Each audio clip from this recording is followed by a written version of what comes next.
I have owned more cattle than I could count in a week of counting, and more range than a man can ride the fence of in 3 days.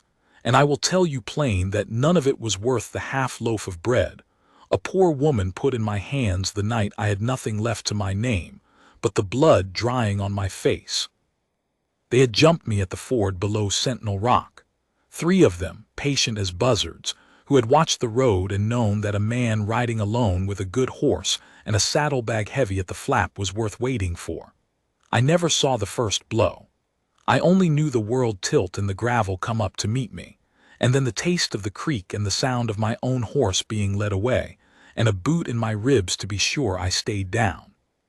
They took the horse, the saddle, the money belt, the watch that had been my father's, and the good coat off my back. They took my name in a way, for a man in the Dovetail country was known by his outfit and his brand, and I had neither now. They left me the shirt and one boot and a body that did not want to move, and they rode off laughing, and the creek kept running over the stones like nothing at all had happened.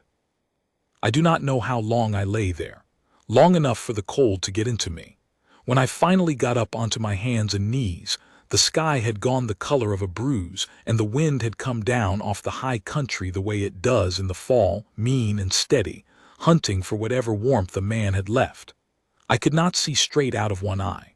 My ribs ground when I breathed.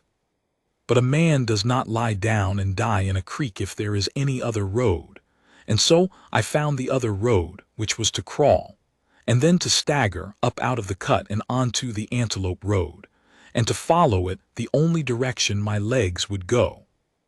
I do not remember much of that walk. I remember the light. A long time in the dark, the wind flogging me, and then a single square of yellow light low against the black land, and I went toward it the way a moth does, without sense, without pride, only the animal need to be where the light was. It was a low sodden timber house with a stable and a corral off to the side, and a well swept black against the last of the sky, and a rough board sign nailed over the door that I could not read for the blood in my eye, but that I later learned said Kestrel Crossing, MEALS, TEAMS changed. A stage station, one of the little lonely ones the lines put up a day's drive apart, where the coaches swapped tired horses for fresh and passengers bolted a plate of beans before the driver hollered them back aboard. I got to the door and I could not lift my hand to knock, so I leaned on it and it gave, and I fell into the light. There was a woman. She was standing at a plank table with a lamp between us, and she had a boy half behind her, and in her hand was not a welcome but a shotgun, come up level and steady on my chest before I had finished falling. I have faced men who meant to kill me and been less certain of my death than I was looking down that barrel. Her eyes were the kind that had learned the hard way not to trust the dark, and the dark had just walked bleeding into her house. "That's far enough," she said. "I'm not." I got out, and then I could not think what I was not, and the floor took me the rest of the way down. I came back to the smell of wood smoke and something warm, and the ache of a wet cloth on the ruin of my face. I was on the floor still, but there was a folded blanket under my head, and the woman was kneeling over me with the cloth, and the shotgun was leaned against the table within her reach, which told me she had decided I was more hurt than dangerous, but had not decided I was safe. That was a fair reckoning, fairer than I'd have given a stranger in her place. "Can you hear me?" she said. Not a question the way she said it, a command to be true. "I hear you. You've got a rib or two cracked, near as I can tell. Your eyes swole shut, but the eye's under it, so you'll keep it. Somebody worked you over good." She wrung the cloth into a basin and the water went dark. "Robbers. 3 at the ford." She nodded like that was an old story she'd heard the ending of before. "They cleaned you out. To the bone." She was quiet a moment, and I watched the one eye I had studied me, my ruined face, my one boot, the good cloth of my shirt that did not match the rest of my sorry state. She was a woman who noticed things. I saw her notice, and I saw her file it away, and I was too broke down to wonder yet what it would come to. "I've got no money," I told her, because it was the truth, and because I would not take charity under a lie, or so I believed of myself then. I can't pay you for the trouble. Did I ask you for money? She said. No, ma'am. Then don't tell me what you haven't got. She stood, and I heard her cross to the stove and heard the scrape of a pot, and then she was back down on her knee beside me with a tin cup of broth, thin as creek water and hot as mercy. Small sips. You'll be sick if you gulp it. I sipped. It went through me like the first warm day of spring. There was a loaf on the table, and it was not a whole loaf. It was the heel and about half of what was left, and by the look of the shelf behind her, it was near all the bread in the house. She tore the half of what remained and pressed it into my hand, closing my fingers over it with her own hand, which was rough and strong and chapped at the knuckle, the hand of a woman who did her own hauling and chopping and everything else there was to do. I have sat at tables laid with silver. I have been served on china that cost more than a cowhand earns in a year. I ate that half loaf on the floor of Kestrel Crossing with my back against a sod wall and the blood not yet dry on my jaw, and I have never before or since eaten anything that was worth so much, because she had so little and she gave it anyway, and she gave it to a stranger who might have been anything, and she did not once make me feel the size of the debt. That is the whole of it, if you want the heart of the thing before I tell you the rest. Everything after came out of that half loaf. A man can build a life on less if the ground under it is that good. Her name was Adeline Cross. Addie, the boy called her, though he called her Ma Moore, and the boy was Wesley, 9 years old that fall, sandy-headed and wary as a young coyote, watching me from the far side of the room with a face that had already decided I was trouble and was only waiting for me to prove it. Her husband had been Corey Cross, and Corey Cross was 2 years in the ground behind the station, under a wooden cross that Addie had carved his name into herself with a knife, because there was no stonecutter within 100 miles and no money to pay one if there had been. He had built Kestrel Crossing with his own hands and got the stage line contract, and then a horse had fallen on him crossing the ice one January, and that had been the end of Corey Cross and near the end of everything he'd built. And Addie had picked it up out of the mud and carried it alone for 2 years by main strength and would not put it down. I learned all of that slow. Over the days it took my ribs to knit enough that I could sit up, and then stand, and then move about without the room swimming. She would not let me help at first. She had her ways and her hours, and a stranger underfoot was one more thing to manage. So I lay on the pallet she made me by the stove and I watched her run that place, and what I watched taught me more about the woman than any amount of talk could have. She was up before light. She had 11 horses to feed and water and muck, and a garden gone brown but not yet dead that she was still coaxing the last of the squash out of, and a well that had to be worked by hand, and a house to keep, and a boy to raise, and 3 stages a week to feed and turn, the westbound Tuesdays and Fridays, the eastbound Thursdays, and she did every stroke of it herself. When the stage came, she had the fresh team harnessed, and the tired one out before the driver had his brakes set, and she had a pot of something hot for the passengers, beans and salt pork and cornbread and coffee, 10 cents the plate, and she took their dimes with a straight back and a level eye, and did not once let them see that those dimes were the difference between the place living and dying. But I saw it. Lying there with nothing to do but watch, I saw it all. I saw her count the coffee beans. I saw her water the salt pork twice to stretch it. I saw her go without at the passenger's meal and eat later after what was left, which some days was not much, and I saw her feed the boy first in full and herself last and thin. I saw the letter come from the stage line, brought by the Thursday driver, and I saw her face when she read it, though she smoothed it away fast, and I saw her fold it small and put it in the tea tin on the high shelf where she thought the boy would not find it. I am a cattleman, but before I was a cattleman, I was a boy who watched his own mother stretch a nothing into a supper, and I know the arithmetic of a place that is losing. I knew Kestrel Crossing was losing. I did not yet know how bad or who was pushing it under, but I knew. "You're studying me," she said one evening without turning from the stove. 4 days I'd been there. Folks don't usually study that hard unless they mean to steal something or fix something.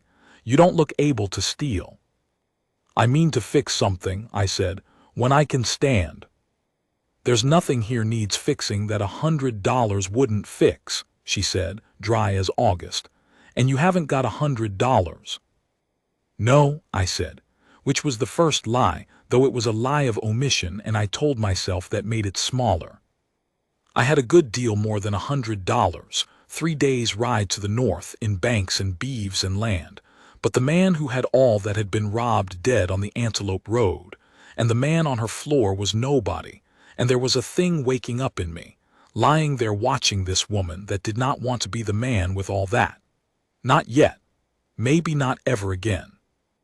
Let me try to say it plain, because it is the crux of the whole matter, and I have turned it over 10,000 times in the years since.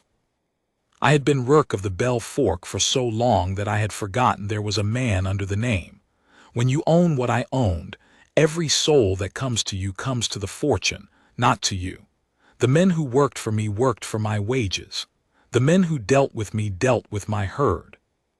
The few women who had smiled at me over the years, I had come to see the arithmetic behind those smiles too, and it had made me hard, and the hardness had made me alone, and I had told myself I preferred it that way. I had buried a wife, young, long ago, before the money, when I was just a man with 40 head and a dream, and I had grieved her, and then I had gone cold, and the cold had made me rich, because a cold man has nothing to spend his heart on but work. And now here I was, stripped of every last thing that named me, and a woman had looked at me with a shotgun and then looked at me with a broth cup, and she had not the first idea who I was, and she had fed me from her own empty larder anyway. Do you see it? For the first time in 20 years I was being weighed by a woman who could not know my price. She was being kind to nobody, to less than nobody, to a beaten drifter with one boot. I did not want to spoil that. I could not have told you those first days all the reasons. I only knew that if I said the name Rourke, something clean would go out of the room and never come back. So I did not say it. When she asked me my name, I said, Eli, which was true as far as it went, and I let her think it went no further. That was the second lie, and the one that grew into all my sorrow, and I want to be honest that I knew it even as I told it, and told it anyway. A man can be a fool at 44 as easy as at 18. Easier, maybe, because he's had longer to practice the ways a lie can wear the coat of a kindness. Eli what? She said. Eli's enough, I said, for a man who can't pay you. She looked at me a long moment. She knew there was more. She was too sharp not to know. But she was also a woman who'd learned that a person's secrets were their own until they weren't, and she let it lie and went back to her pot. The boy did not let it lie. Wesley Cross had decided I was a threat to his mother, which showed he was the son of a good man, and he watched me the way you'd watch a dog you didn't know, ready to be bit. On the 5th day, when I could get up and shuffle to the door and back, he cornered me there in the low light and put his small, hard chin up at me. You gonna leave? He said. Not a question. Soon as I'm able. Good, he looked me over. You talk like the fancy folk on the stage, the ones that don't leave a tip. That struck me from a boy, out of the mouths of children.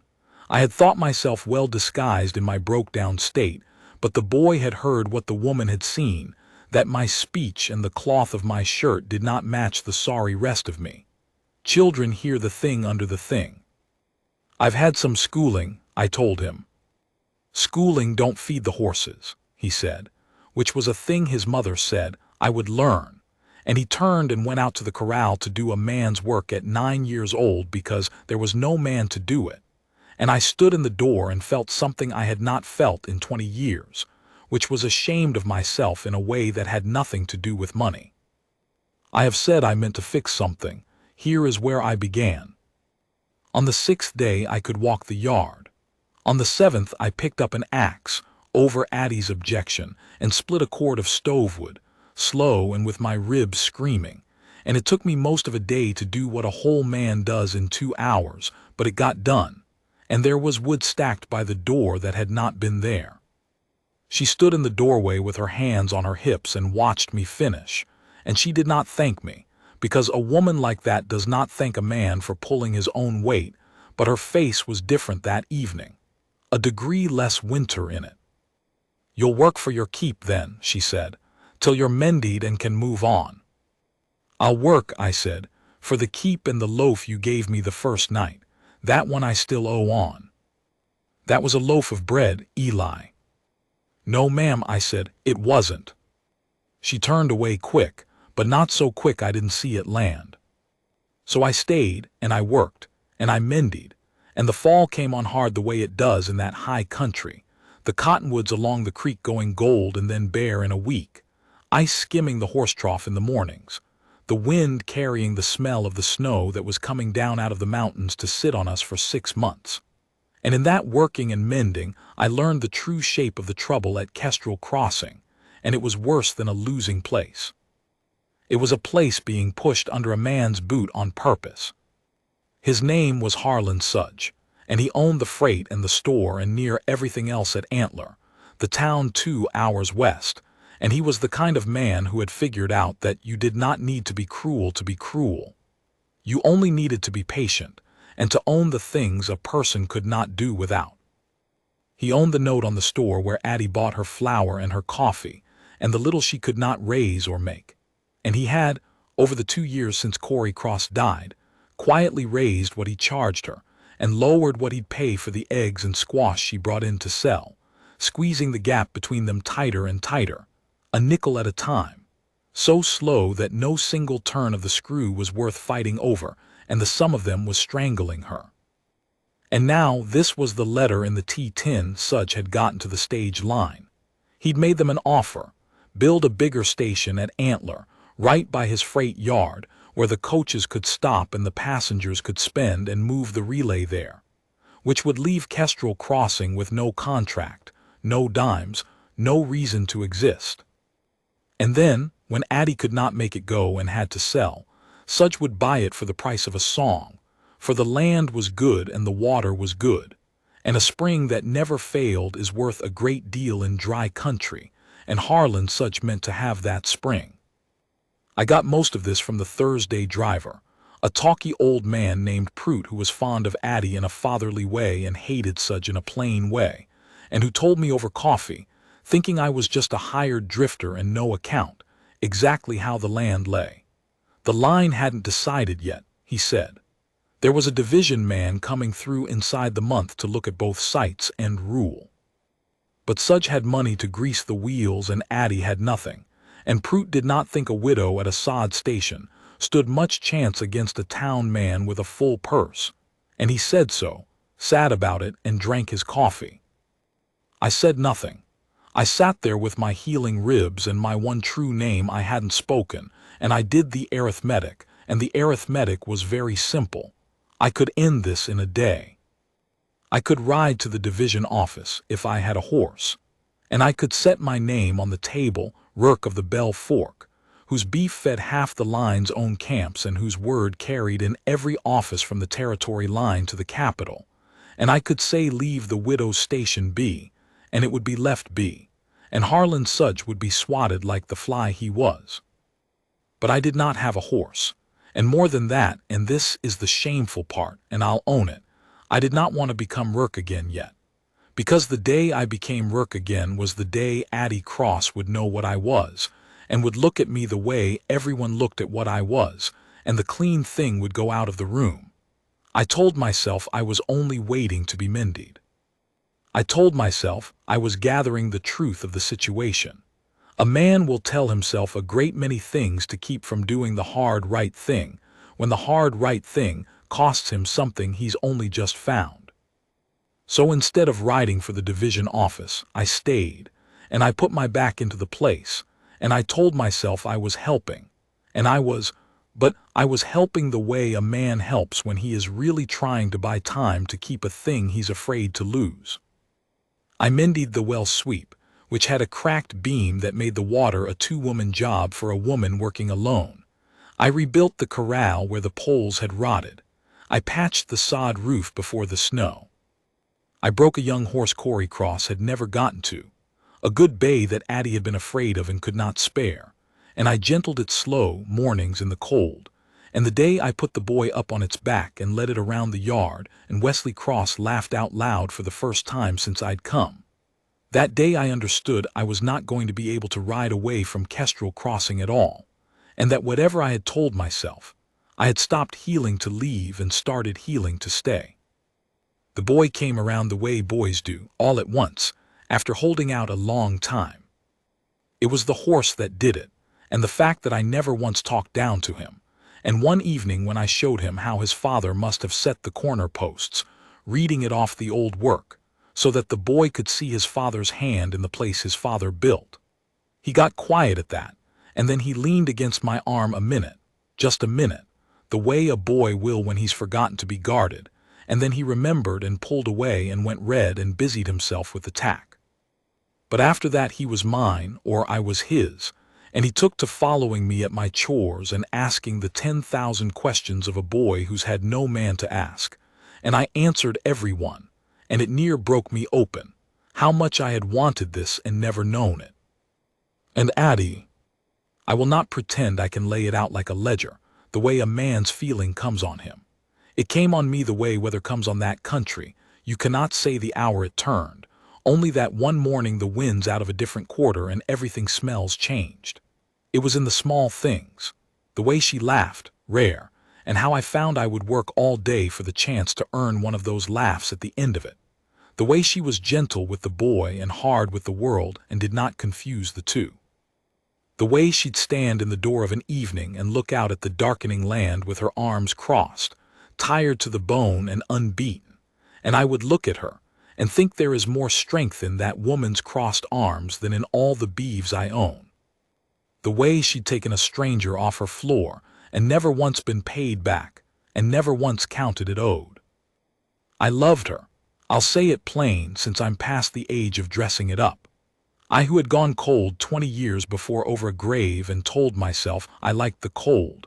I loved Adeline Cross, and it terrified me worse than the 3 men at the ford, because the 3 men could only kill me, and this could do the other thing, the thing I'd sworn off, it could make me care whether I lived. And I could not tell her, because to tell her I loved her, I would have to tell her who I was, and the longer I let the lie stand, the bigger the telling got, until it stopped being a thing I'd left out and became a thing I'd hidden, which is a different animal and a meaner one. She felt it too. I'm sure of that now, though at the time I was too tangled to read her. There'd be a moment, passing a plate our hands near, and she'd go still and then get brisk, and put the whole width of the room between us. She'd buried a husband she'd loved, and she had a boy, and she had a place hanging by a thread, and she was not a woman to hand her heart to a drifter named Eli who'd be gone with the first thaw. She had every reason in the world to keep the room between us, and still, some evenings, she didn't. One night this was deep into the fall, the first snow already come and gone and the second one threatening. The boy was asleep and we were the last 2 up, her mending by the lamp and me oiling harness, and she said, not looking up, "Where were you going when they robbed you?" "North," I said. "North's a big country." "It is." "You've got people up north, somebody wondering where you got to." "No one wondering," I said, which was true. I ran a tight outfit and my foreman, Gil Weaver, would keep it running for a good while before he raised any alarm, and I had no wife nor child nor living kin to miss me. No one at all. She looked up then. The lamp was between us, gold on her face. "That's a lonesome thing, Eli, a man with no one wondering." "It was," I said. "It's less lonesome than it was." She held my eye a moment and something passed over her face. I think she'd meant to let it lie and found she couldn't, and she said low, "Don't," just that. "Don't, Eli. I can't afford it and neither can you." And she got up and banked the fire and said good night and went to the corner where she slept behind the hung blanket, and I sat with the harness in my hands a long time, and I understood that she was fighting the same fight I was, and that she was braver about it, because she at least was fighting it honest, and I was fighting it behind a false name. I meant to tell her the next day. I want that on the record. I woke up the next day and I meant to say, Addie, my name isn't just Eli, and here is what I am, and here is what I can do about Harlan Sudge, and I know I should have said it a month ago. I meant to. But the next day was the day everything came at once, the way it does, and I never got the chance to tell it gentle. It got told hard instead, which is my own fault for waiting. It was a Thursday, the eastbound, but before the stage was due, Harlan Sudge came. He came in a good buggy with a driver and a second man beside him, a hired man with a low-slung gun who was there to be seen and not to do anything, which is the way of men like Sudge. They buy the threat and mean for you to pay it without ever making them cash it in. Sudge was fat and soft-handed and pleasant, which is the worst kind, the kind that smiles while he cuts. He climbed down and looked over the yard, the mended corral, the patched roof, the new well sweep, all the work I'd put in, and I saw him not like it. He'd wanted the place run down. A run-down place is easier to say is failing. Ms. Cross, he said, sweeping off his hat. You've had you a busy fall. Almost looks like a going concern out here. He said it like an accusation. It is a going concern, Addie said. She'd come out with the boy behind her, and I noticed not the shotgun, which told me she knew that this was the kind of trouble a shotgun made worse. What do you want, Mr. Sudge? Come to do you a kindness, Sudge said, and produced a paper, and it was an offer to buy, a low offer, an insult of an offer for the station and the land, and in careful lawyers' words buried in the middle the spring. The line's ruling any day. When they move that relay to Antler, and they will, this place is worth a good deal less than I'm offering you today. I'm giving you a chance to get out whole. Take the boy somewhere with a school, a church. Folks, he smiled, warm as a snake in the sun. You've fought a hard fight, Ms. Cross, and there's no shame in a widow selling out. It's the sensible thing. I watched Addie read that paper, and I watched her back straighten 1 degree at a time. And I knew before she opened her mouth what she'd say, and I loved her for it. And I was afraid for her because I could see Sudge had the whip hand and she had nothing but her spine. No, she said, and handed it back. Now, Ms. Cross, you raised my flour a nickel and dropped my eggs a nickel every quarter for 2 years, Mr. Sudge, thinking I couldn't see the arithmetic. I can see the arithmetic. You want my spring. You've wanted it since Corey died. And you'll get the line to move the stop and starve me out to get it cheap because it's cheaper than buying it fair. Her voice never rose. That was the thing about her. It never had to. I'd sooner burn the place to the sod than sell it to you for a song. No. Sudge's smile went off like a lamp turned down.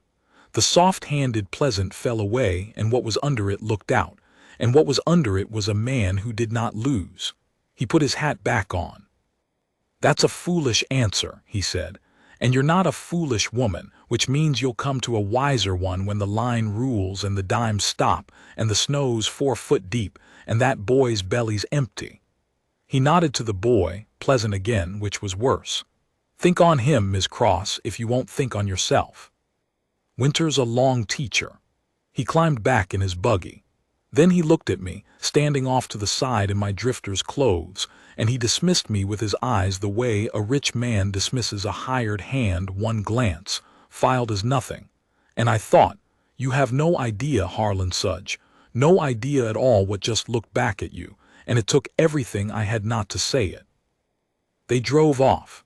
Addie stood watching the buggy till it was small, and then her spine came down, all at once, the way it does when the person you're being strong for can't see you anymore, and she put her hand on the well sweep to steady herself, and I saw for one moment exactly how tired she was and exactly how afraid, and it went into me like the boot at the ford, worse than the boot.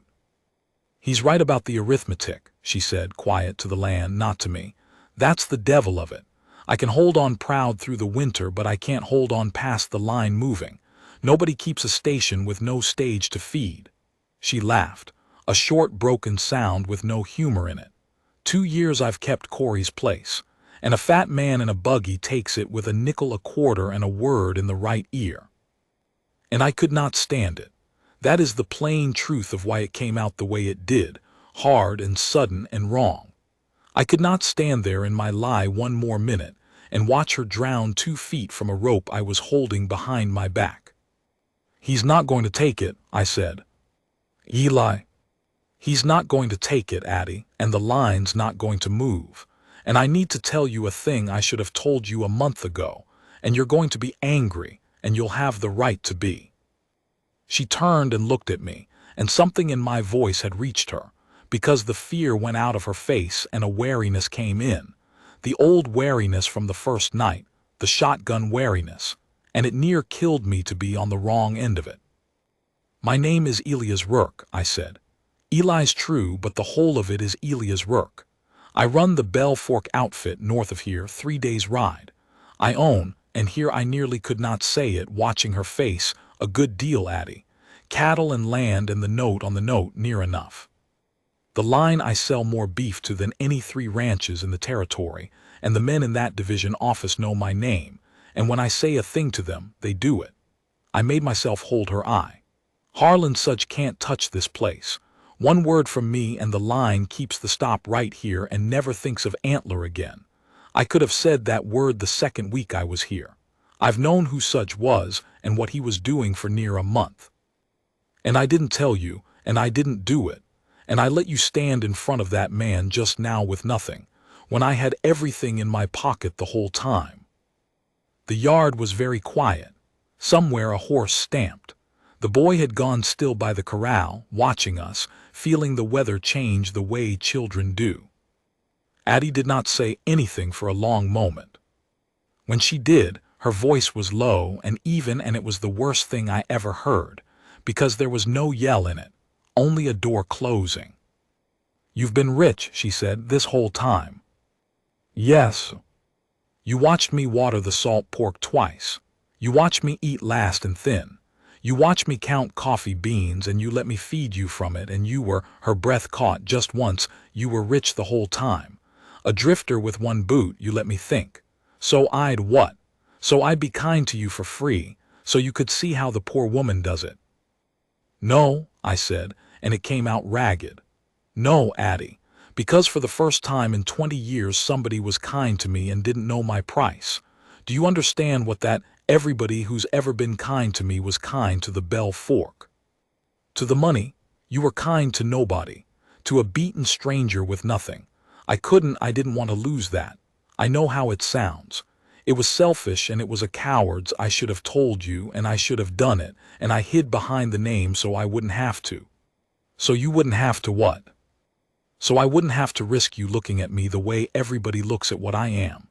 I was past pride now. I fell in love with you as a poor man, Addie, because a poor man was the only thing you'd ever let pass that door. And I was afraid the minute you knew I was rich you'd do the arithmetic on me, the way everybody does, and I couldn't bear it. So I lied.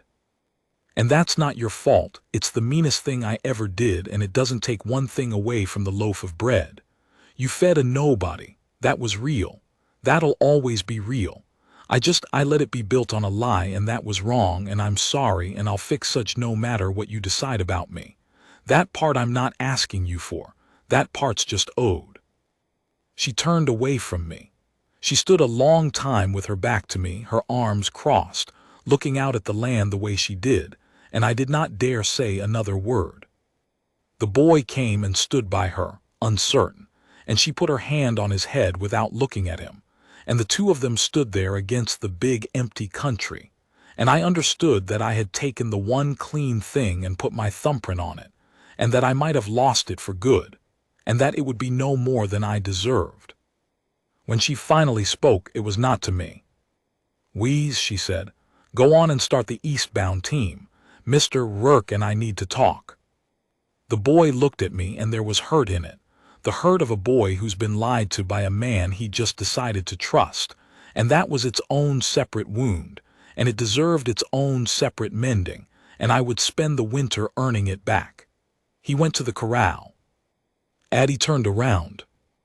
"I'm angry," she said. "You had the right of that.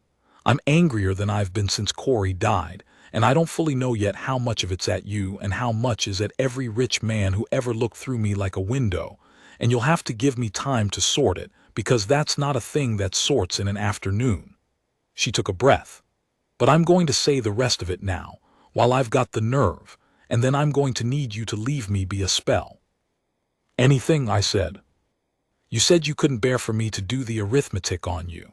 Her chin came up, the way the boys did, mother and son.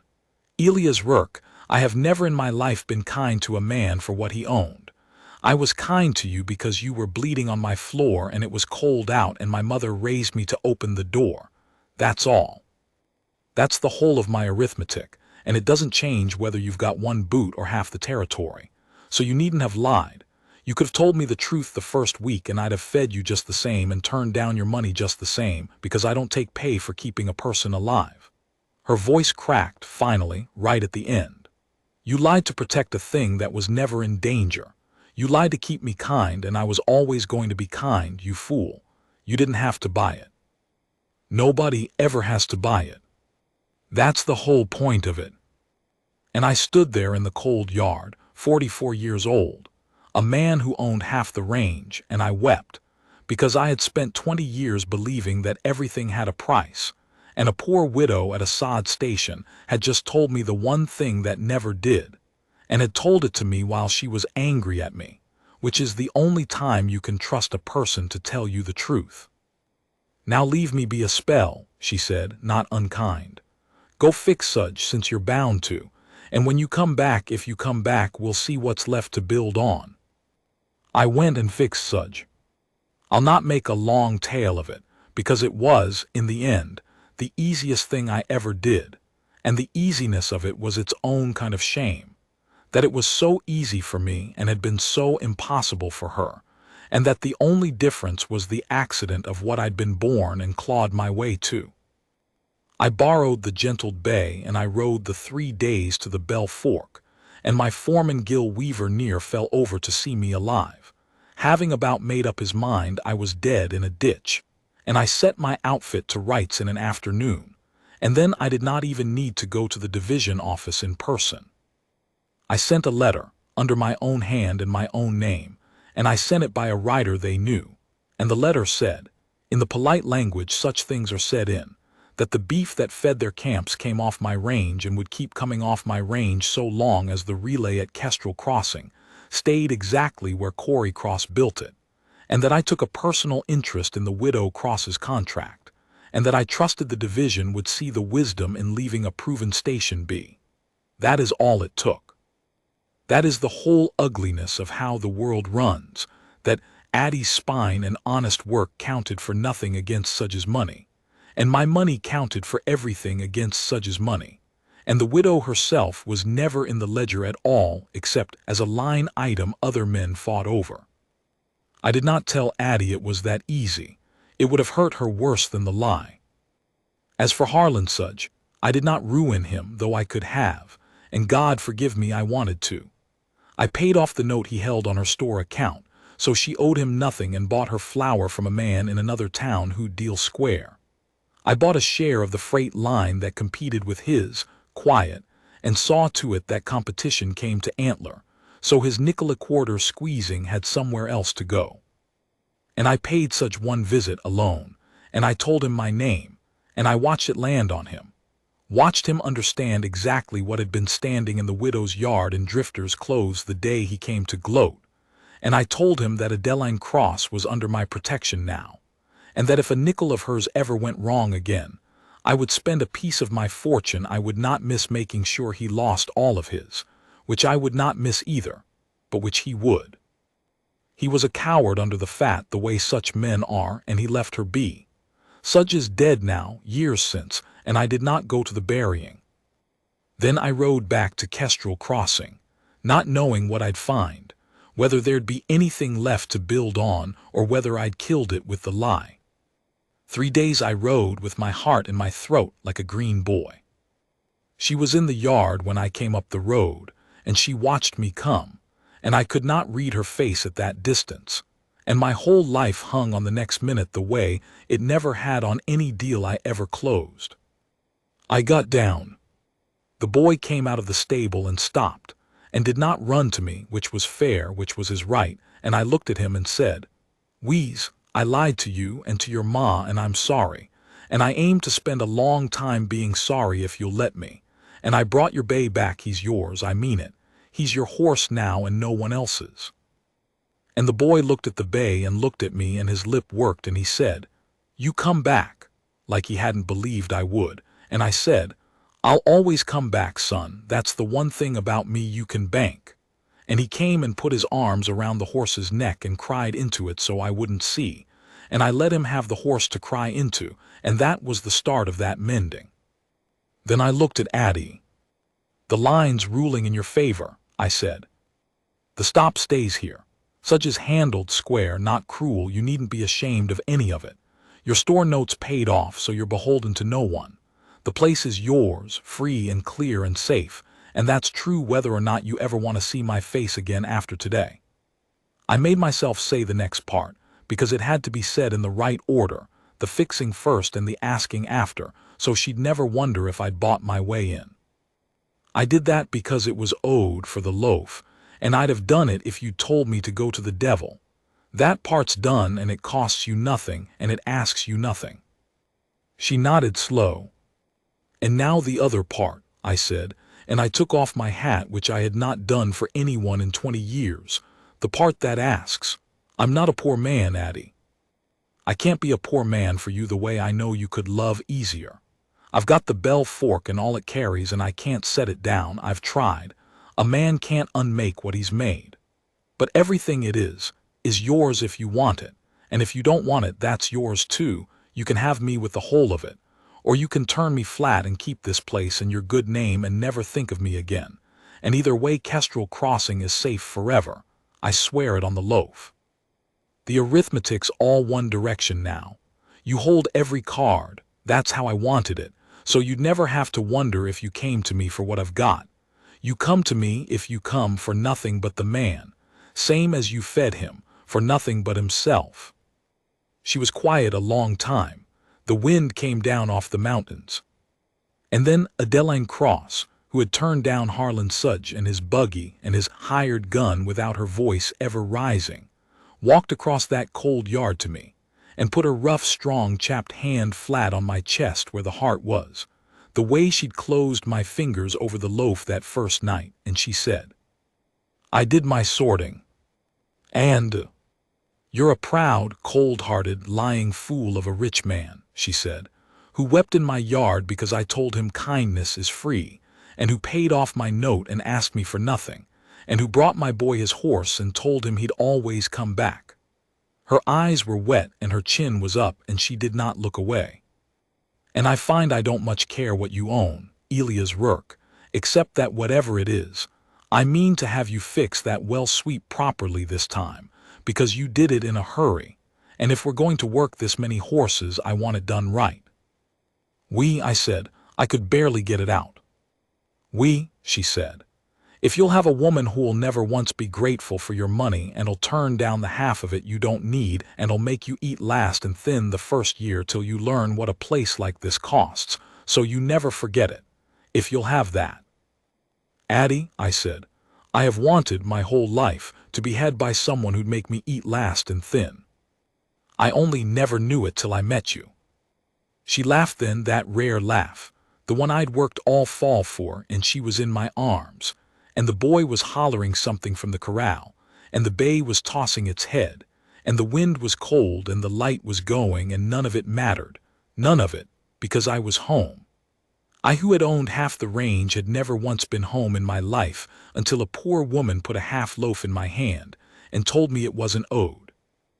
We were married that spring at Kestrel Crossing by a circuit preacher, under the cottonwoods gone green again, with old Prout the stage driver standing up for me because I had no kin, and the boy holding the ring, proud to bursting.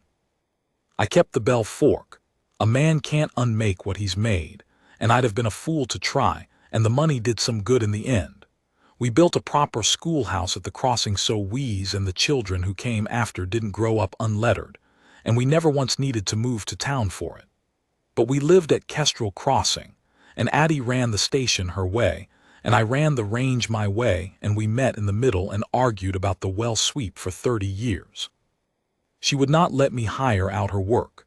She fed the passengers herself till the day her hands wouldn't let her, and took their dimes with a straight back, and I understood, finally, that the dimes had never been about the money. They were about the thing money can't touch, the pride of a person who earns her own way and opens her own door, and is kind for free to whoever the dark washes up on her step. It was the richest thing about her, and I'd have been the poorest kind of fool to try to buy it off her.